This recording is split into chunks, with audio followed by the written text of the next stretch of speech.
Welcome to StoryTalks, where we discuss the practices that engage, motivate, develop, retain, and attract people to businesses. We'll give you principles and tools based on real-world stories to leverage listening and storytelling to become a better leader and management professional.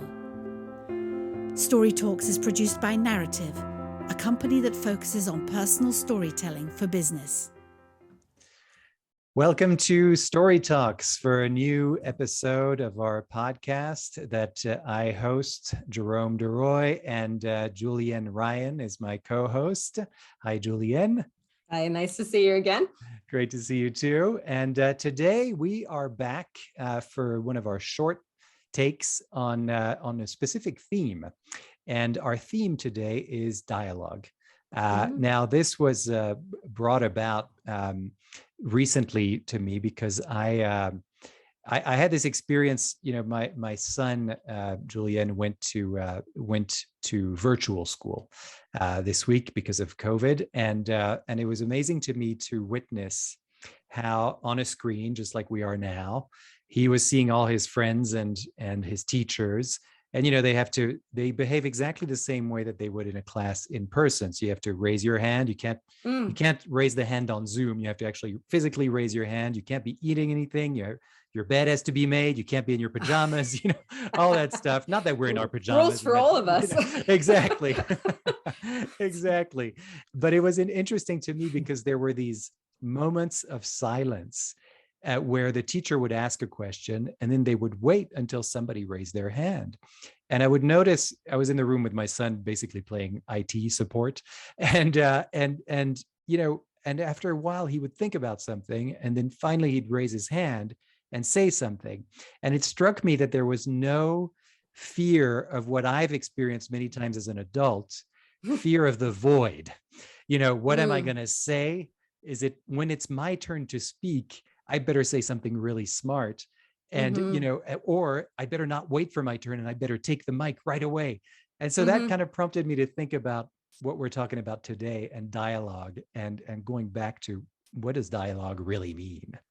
Absolutely, because it's one of those words that suddenly it's everywhere. Everywhere we're reading something, and you know, it's overused right now, but for a good reason. And I think, like anything we talk about, it's always good to go back to basics and say, let's work with one definition, or at least a philosophy that we use when we're coaching people and doing workshops.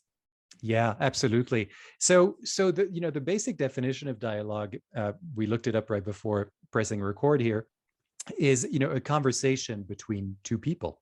That's really what it is.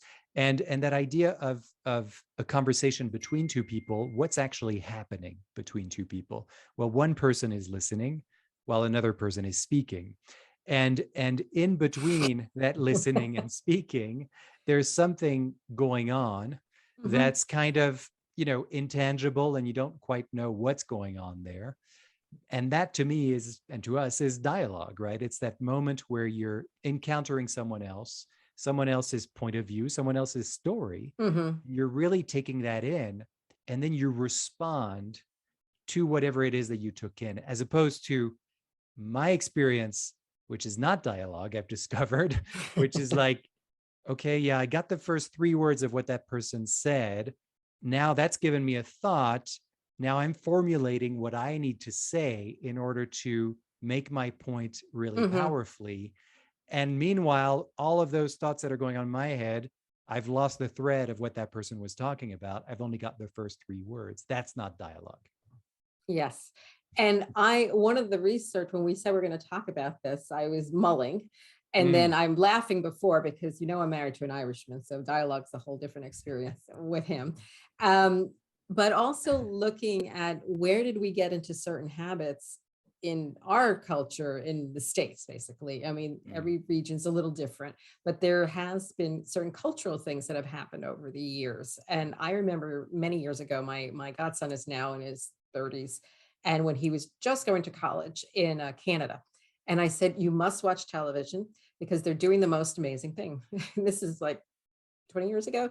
They let each other finish their sentences. Now, maybe you Canadians have changed since then, but that was a remarkable thing, that one person would talk, the other one would listen. And I thought, I have to pass this all along to people. People have to see this. This is fascinating. They're not interrupting each other. So Wow. they were giving each other a chance to talk. And the person who was running, whether it was a newscast or a thought situation, he or she was facilitating that behavior.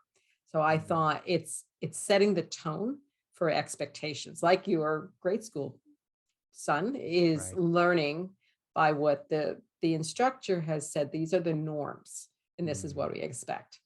Right. Yes. And there's what you've just said, these cultural Mhm, influences, right? And it's true that, today what we think of as dialogue is actually really people talking over each other, mhm, and whoever speaks the loudest will be the winner, basically. And that's really not it. And how do mhm, we expect that there's going to be an understanding between people, or an openness to take in new points of view, if all we're thinking about is talking over the other person? So I think, what we look at Narrative, certainly with our clients, is, what's the space that can be created here, where there's a dedicated space and a dedicated time for listening, essentially. And then what happens out of that listening? What kind of dialogue can we create just out of the listening, without having any preconception or assumptions made about someone or about a topic that we're about to talk about? So, we often talk about how to run meetings, essentially. And I mhm, think for people who are listening right now, when you're about to go into a meeting that you're leading, um, you know, throw it out there that the first few minutes you're just going to listen, and try that on and see what kind of dialogue can emerge out of that. Take other people's points of view, people that you're not used to hearing a lot because they're not the mhm. loudest people in the room, and give them the floor for 1 or 2 minutes, and then see what can happen out of that. And then start the dialogue from there, rather than thinking that you are the one who must start the dialogue immediately, because of your topic, or because you've got something, a burning thought. Rather, resist the impulse to be speaking first, and just try listening first, and see what happens from there. And patience, because Mm, silence can feel like an eternity, and it can trigger a lot of buttons. yeah. We were talking about way back when I was in graduate school, one of the classes I took was group dynamics, and they built the concept that you were going to this session and it starts off silent.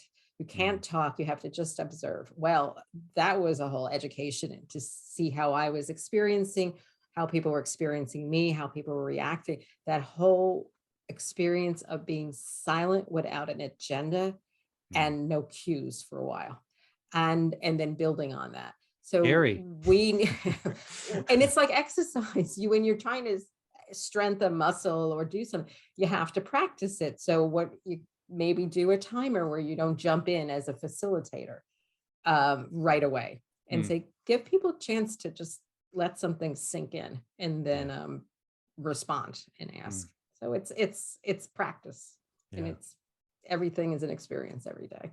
So Great, great. Well, I think we've given people a few things to think about and to practice, and just three things that I just wanted to sum up here. Basically, uh, have a timer. That's number one, right? Because in terms of creating that structure for other people, it creates safety, makes everyone feel comfortable. Actually, some people might see it as a constraint or a barrier, but take that timer, and then second, speak. Don't speak first. Listen first.